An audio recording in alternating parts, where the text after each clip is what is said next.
부자님의 경력과 프로필을 간략하게 한번 들려주시죠. 저는 광명에서 태어나서 직장생활하다가 노동자의 권익을 위하여 노동조합을 만들었고 판매직, 영업직이죠. 최초의 노조를 만든 사람 중에 한 명입니다. 그리고 경기도 동역을 했고 광명시장을 했습니다. 네, 감사합니다. 그리고 후보자님의 가족 관계를 어떻게 되시는지, 그리고 또 지금 현수막이나 뭐 과거 이렇게 보시면 여토박이 300년이라고 하셨는데 그런 간략한 가족 관계하고 그런 학력을 좀 소개해 주시면 감사하겠습니다. 저는 어머님이 48이시고 아버님이 51살 때 14명 중에 마지막에 14번째로 태어난 사람입니다. 그 5명이 돌아가시고 어릴 때 9명이 삼남매가 컸습니다. 그런데 이제 저도 45세 결혼해서 47에 하나, 48에 하나 아들을 둘 두고 있습니다. 감사합니다. 그 후보자님께서는 광명을 우리가 있는데 그전엔 번에는 을에서도 활동 많이 하신 걸로 알고 있는데 현 갑 지역구를 선택한 특별한 이유가 있습니까? 제가 시작을 했기 때문에 갑구 을구는 의미가 없고요. 을구의 도전을 무소속으로 한번 했었고 공천을 받으려고 못 받았는데 소화동에 임대아파트 단지가 생기면서 인구가 한 4만 명 가까이 늘어났습니다. 근데 인구 보도나 표를 보면 을구보다는 갑구가 유리해서 갑구로 왔습니다. 20대 국회 때 보면 갑구는 6.7%, 을구는 21%를 줘서 갑구가 더 가망성이 있다 생각해서 옮겼습니다. 네, 감사합니다. 그럼 정치 입문은 언제 어떤 계기로 하셨는지요? 어릴 때 제가 고등학교 3학년 때나 전기가 들어왔던 서울역 지척관에 있는데 상당히 저 전라도 경상도 강원도보다 더 낙후된 데가 광명입니다. 초등학교 5학년 때 구로공단이 생겼는데 동네에서 나오다 보면 저녁에 구로동은 환하게 불이 비친데 우리 전기가 안 들어왔습니다. 왜 이렇게 이 동네 이런가 하다가 고등학교 2학년 때 이택돈 씨 국회의원 나올 때 될 때 합동 유세를 2번 듣고 정치를 하려고 마음을 먹었습니다. 왜냐하면 왜 서울 가까운 그 당시 서면이죠. 우리 동네 이렇게 낙후된다 하는 동네를 발전시켜야 되겠다라는 생각에 고등학교 2학년 때 정치하려고 마음을 먹었습니다. 네, 감사합니다. 그리고 또 타 후보님한테도 지적했던 내용인데요. 그 후보자님이 꼭 국회의원이 한다고 생각하는가, 타 후보에 어떤 차별화가 있다든가 정책이 있다면 이 기회에 한번 말씀 주시죠. 지금 사회적 문제가 되고 많은 국민들이 의아해하는 민주노총 문제를 해결하고 싶습니다. 저는 민주노총 발기인이고 만들었던 사람이고 또 거기서 중앙의원을 했습니다. 그리고 현대그룹 노동자 총연맹의 경인지역 의장, 현 청년 수석부의장을 했던 사람으로서 모든 국민들이 민주노총을 적대시하고 나쁜 세력을 보는데 그렇지 않습니다. 여러분들이 기자협회를 만든 것도 기자의 권익을 해서 만들었듯이 노동조합은 권익을 해서 만들었는데 다만 선거 때마다 더 강해지고 종교조합 침해 좋아하는데 지금은 많이 퇴색됐죠. 정치적으로. 선거가 있을 때마다 그것이 강해지고 다른 방향으로 갈 뿐입니다. 그 민주노총이 잘못한 거 있죠. 한국노총이 잘못한 거 없습니까? 그럼에도 불구하고 정권이 그거를 강하게 제재를 하고 잘못을 벌어줬다면 지금 같은 문제가 안 생길 겁니다. 제가 국회의원이 된다면 환경노동위원회에 들어가서 노동법을 바꿔서 진짜 선진국 같은 노동조합과 국가와 국민과 같이 합쳐서 노사정이 발전을 할 수 있는 그런 계기를 만들고 싶어서 국회의원이 되려고 합니다. 네, 좋은 말씀 주셨는데요. 지금 방금 국회의원이 되신다면 전제 이렇게 말씀 주셨는데 국회의원이 진짜 되신다 그러면 중앙 정치와 지금 지역에 관계된 일에 있어서 어떤 관리를 할 것인지 한번 거기에 대해 한번 말씀 주시죠. 중앙 정치는 아무래도 입법 활동이죠. 조금 아까 말했던 노사관계법, 노동조합법 같은 거를 개정을 해서 진짜 잘못하면 벌을 받는 대통령이나 저 시골의 필요까지 똑같은 법의 적용을 받는 나라를 만든다면 노동조합 문제는 해결될 것 같고요. 또한 제가 국회의원이 되면 지역 문제는 간단해요. 지금 갑구 지역은 24년 동안 그 중간에 2년 동안은 우리 당에서 국회의원 했지만 24년이라고 할 수밖에 없는 게 중간에 관뒀기 때문에 24년간 민주당이 했는데 변한 게 있습니까? 없잖아요. 제가 시작 때 했던 뉴타운 사업이 이제서야 그게 지금 시작되고 있고 아직도 완성된 데가 하나도 없습니다. 그렇다면 지역 문제는 재개발, 재건축을 빨리 할 수 있게끔 시장과 협의가 가능하다. 왜냐? 제가 도의원과 시장을 했기 때문에 업무를 알기 때문에 왜 시장이 이걸 안 하느냐, 이렇게 해라 저렇게 해라. 지금 예를 들면 너부대 마을에 420억을 들여서 그 도시 재생 사업을 하는데 그 참 세금 낭비입니다. 그렇게 하면 안 됩니다. 그래서 저는 대구 남의 지역 문제는 꿈의 도시, 또한 광명은 신도시 이런 걸 만들고 싶습니다.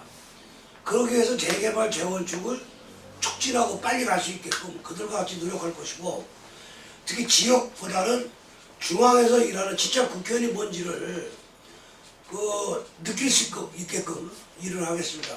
단지 우리 지역과 관계 있는 그런 일을 하겠습니다. 예를 들어서 저 철도 기지 차량 같은 거 오면 안 됩니다. 있을 수 없는 얘기를 백재현, 이현주, 양기대 당시 민주당 국회의원 시장이 한 일입니다. 지하로 오는 건 몰라도 지상으로 오는 거는 있을 수가 없습니다. 그거는 반대하고 제가 하고 싶은 거는 제2 경인선을 제대로 연결을 해서 진짜 전철이 올 수 있게끔 하겠습니다. 이 지선인데 역 2개밖에 없는 그런 지선을 만들면서 지하철을 유치한다고 한 사람이 누굽니까? 시장은 양기대, 국회의원은 이현주, 백재현이가 2번씩 써먹었죠. 됐습니까? 바로 그런 것들이 광명의 문제입니다. 그래서 그런 걸 해결할 사람은 저밖에 없지 않냐는 감히 제가 주장합니다. 더불어 그 말씀 잘 주셨는데요. 이제 시민들로부터 이제 똑같은 공통된 질의가 많이 들어요. 특히 이제 우리 후보자님의 여성 팬이라고 하시면서 저희들한테 연락이 왔는데요. 근데 지금 조금 전에 구로 차량기지 이전과 관계된 설명을 주셨는데 지금 그분들이 시민이 이제 지지한 내용이 차량기지 이전 반대에 대한 의견과 또 지금 잘 알고 계시겠지만 강명동굴에 대한 시민 혈세를 과다 투자로 해서 지금 비판을 많이 일고 있었습니다. 그것도 내용도 알고 계시죠? 네. 여기에 대해서 후보자님의 이제 견해를 한번 듣고 싶다고 우리 시민이 저희한테 이제 연락이 왔어요. 그래서 타 후보님한테 한번 그것을 여쭤봤는데 거기에 대해서 의견 한번 말씀 주시죠.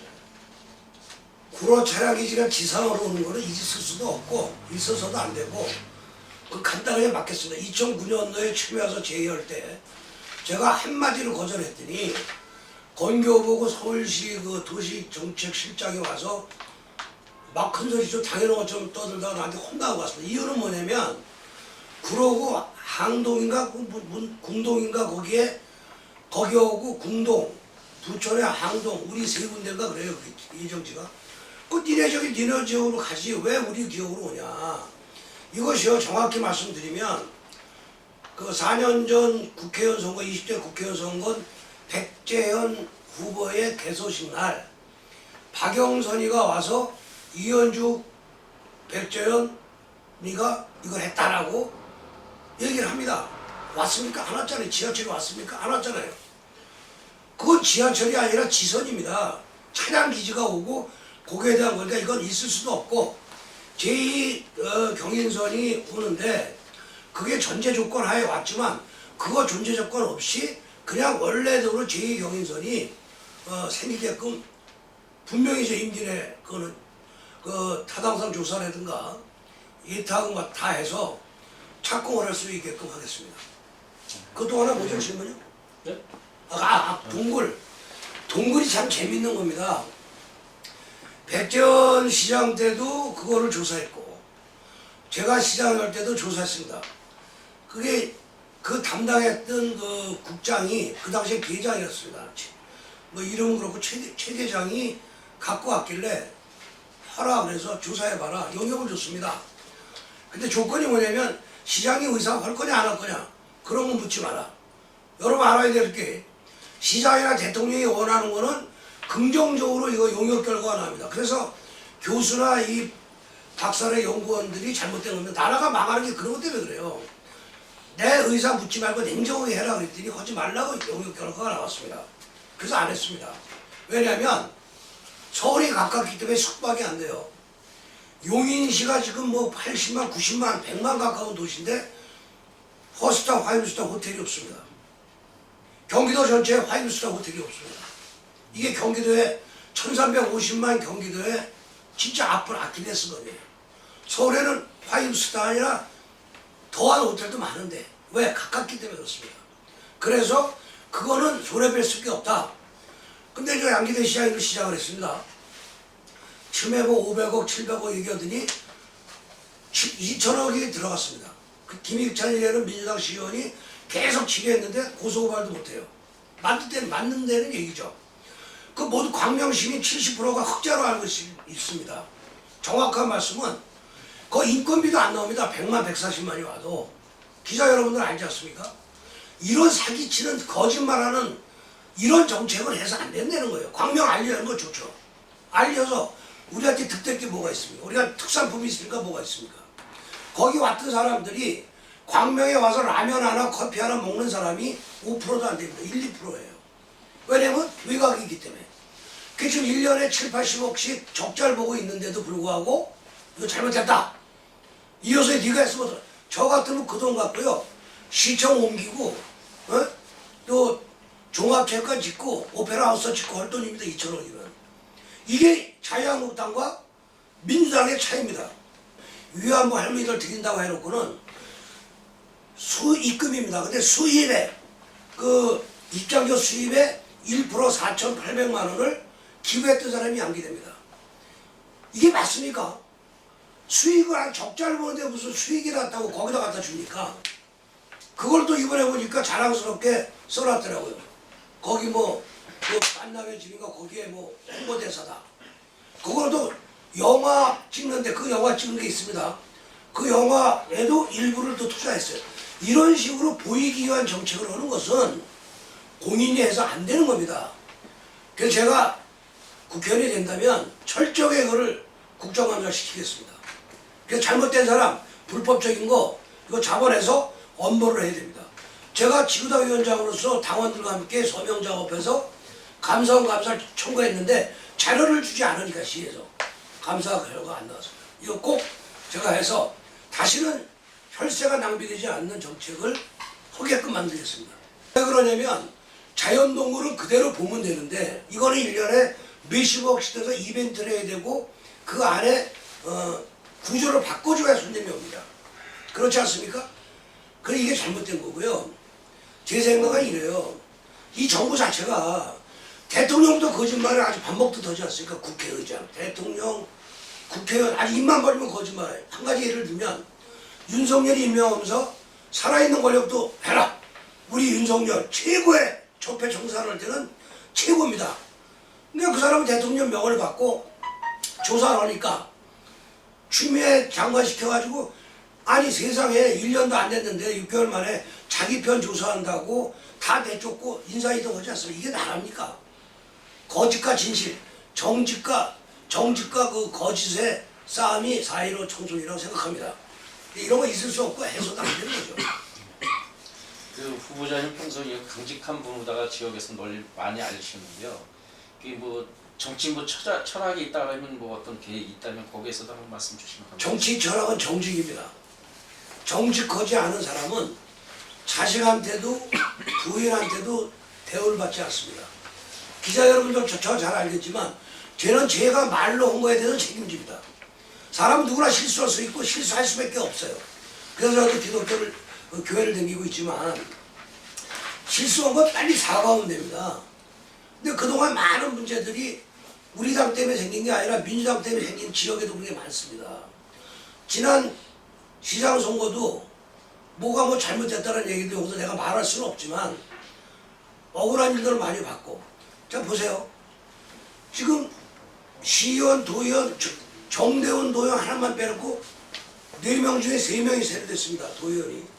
그 도의원 한 명은 시의원 나왔다가 갑자기 도의원으로 바꿔서 나와요. 이거 시민 아주 우습게 하는 겁니다. 선거 며칠 전에 시도의원이 바뀌어요, 후보가. 누구라고 얘기를 안 하겠습니다. 근데 다 바뀌었는데 지금 시의회나 도의회가 하는 일을 보세요. 광명에서 무슨 일을 했나? 사람을 바꾸는 것이 개혁이고 새로운 사람이 들어온다고 해서 확실히 아닙니다. 일할 수 있는 사람, 일했던 사람, 전문성 있는 사람이 해야 됩니다. 그래서 저는 인생의 모토를 거짓말하지 말자가 우리 집안의 그 가훈이었어요. 제가 만든 가훈은 진인사 대천명입니다. 교회 다니는 집안이나 모태신앙이라 거짓말하면 매를 맞았어요. 공부 안 하는 거 갖고는 매를 안 맞았습니다. 싸먹어 와도 매를 안 맞아요. 근데 거짓말 했다면 우리 어머니가 부지깽이라 어떻게 두들겨 패는지 막 도망다녔습니다. 그래서 거짓말을 지금 되게 싫어합니다, 저는. 그 제가 한 말에 대해서 책임집니다. 그래서 정직. 사람은 정직해야 된다. 이게 아주 모토고요. 내가 노력을 다해서 최선을 다해서 하늘의 뜻을 바라는 진인사 대천명이 가원입니다. 감사합니다.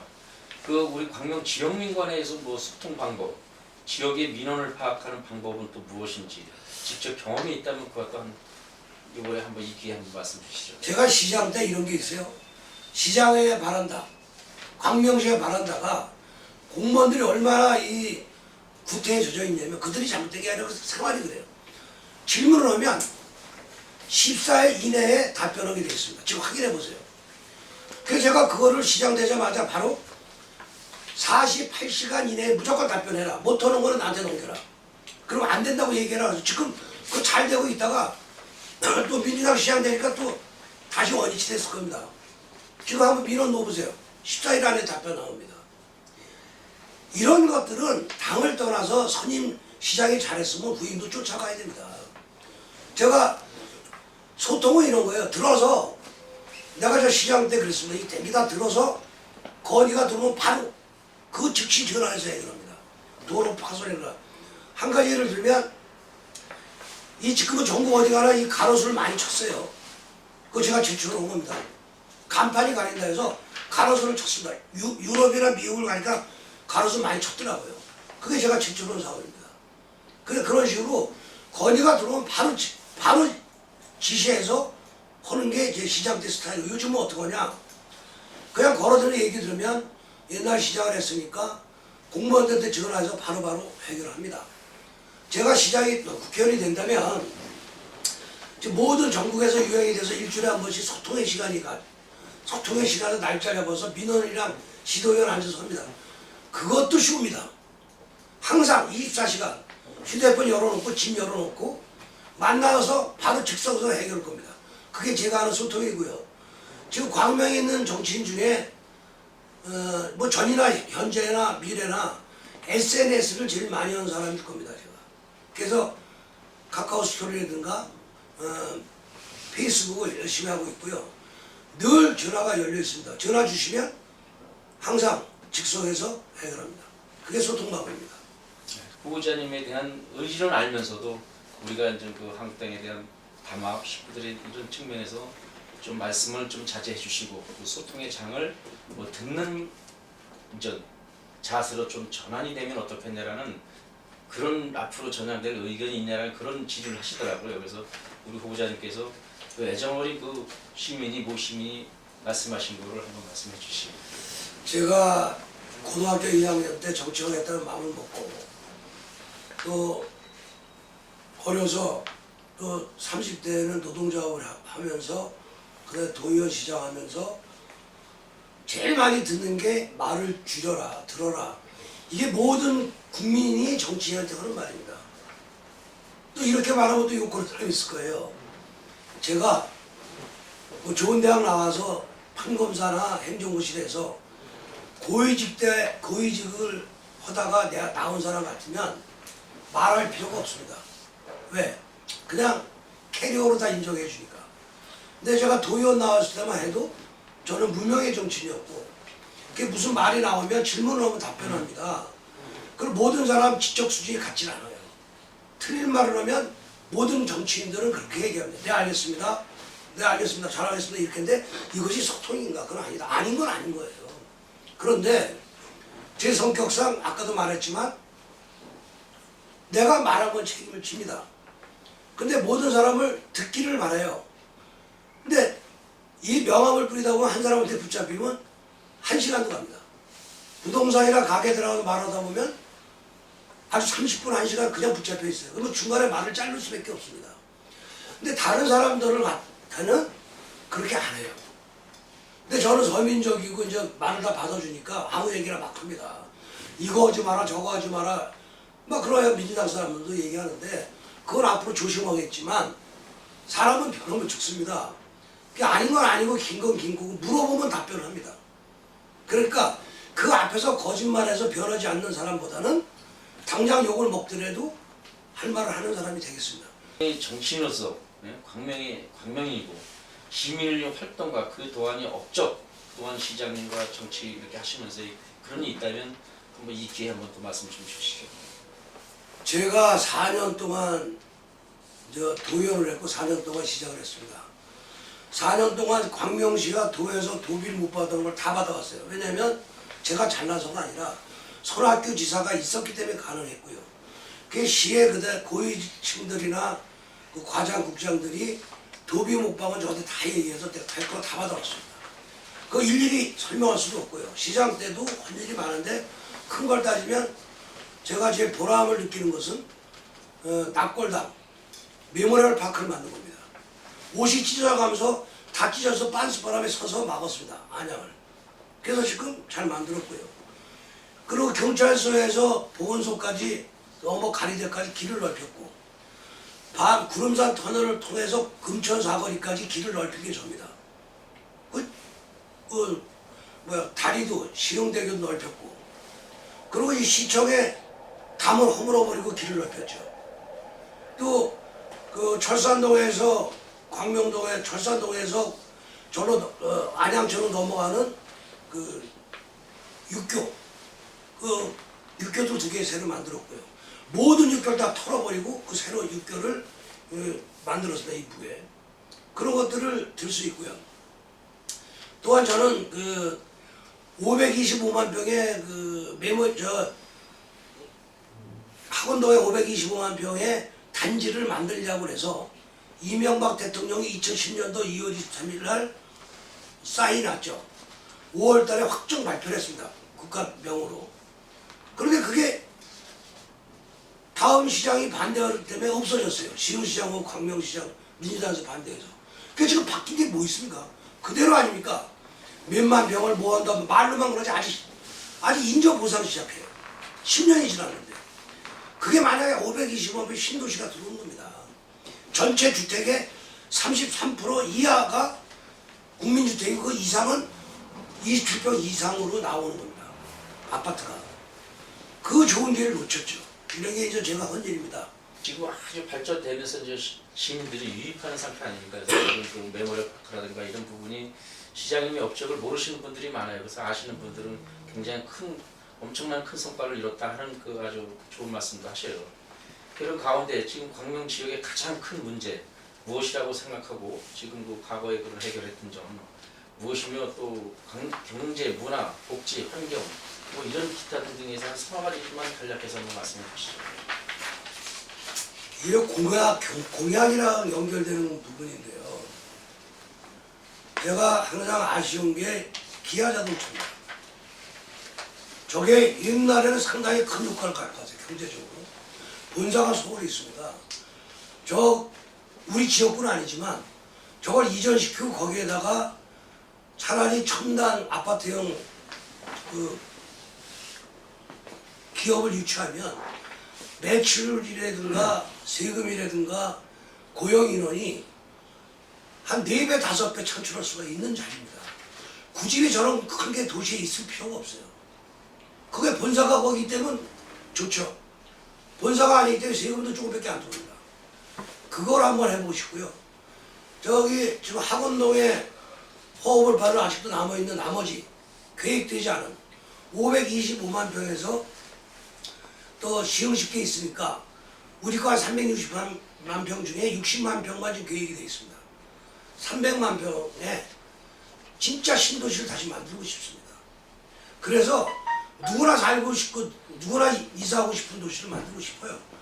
그 수건인 대학교도 유치하고 종합운동장, 뭐 모든 체육시설, 오페라하우스 이걸 다 짓고 싶습니다. 그게 제일 큰 꿈이고요. 지금까지 좋은 말씀 많이 주셨는데요. 그렇다면 국회의원이 되신다면 가장 그 중에서 말씀 중에서 가장 우선적으로 무엇부터 할 것인지 한번 계획 그 말씀 한번 간단하게 주시죠. 국회의원이 되면 아까 말했던 노동법 개정해서 노동법, 노사관계법 이런 거를 개정해서 진짜 산학연이 뭉쳐서 경제가 발전할 수 있게끔 하고요. 또 일자리 창출하겠습니다. 그런 그리고 이제 광명에서 300년 이상을 이렇게 사셨다고 그러는데 그 사시면서 인생 60여 년 이상을 사시면서 그동안 삶 중 후회를 해본 적이 있다든가 또 가장 잘한 일이 있다면 뭐 이런 거 그런 것도 한번 이 기회에 한번 말씀해 주시면 감사하겠습니다. 가장 잘한 건 결혼을 잘한 것 같아요. 늦게에서도 좋은 부인을 얻었고 그게 잘한 것 같고 아쉽다 후회스럽다는 거는 제가 도의원 시장 되는 과정 속에서 전재의원과 그 관계가 아주 나빴습니다. 저는 저대로 할 말이 있지만 지금 지나고 보면 제가 나도 6살이 나이가 많고 선배 시장을 했고 국회의원인데 제가 더 양보를 하고 제가 더 순종을 해서 화합을 했으면 지금 한 3, 4년 정도 국회의원 되지 않았을까 하는 제일 아쉬운 게 그겁니다. 전재의원과 인과관계. 그게 전재의원이 잘한 걸 못한 걸 떠나서 제가 더 머리 숙이고 아까 말씀한 대로 겸손하고 말을 듣고 이러면서도 핵심적일 때는 활발을 해서 윈윈했으면 저도 국회의원 2~3번 했을 테고 그분은 여자 국무총리가 됐을 텐데 하는 아쉬움이 있습니다. 그게 제 인생에서 특히 정치 생활에서 제일 아쉬운 부분입니다. 끝으로 그렇다면 존경하는 뭐 정치인이 있다면 이 기회에 한번 말씀해 주시죠. 제가 존경하는 정치인은 손학규였습니다. 정말 그분은 저의 정치의 모토였고 저는 초등학교 선배고 그런데 그분이 탈당 한 번 할 때까지는 제가 몰랐어요. 근데 요즘 그분을 보면 너무 아쉬워요. 너무 안쓰럽고 왜 저러시는지 이해가 안 갑니다만 어쨌든 제가 정치하고 불과 뭐 한 3년 전, 4년 전까지만 해도 손학규 지사를 제가 존경했던 정치인이었습니다. 우리 광명 기자협회 인터뷰에 응해주셔서 감사합니다. 고맙습니다. 감사합니다.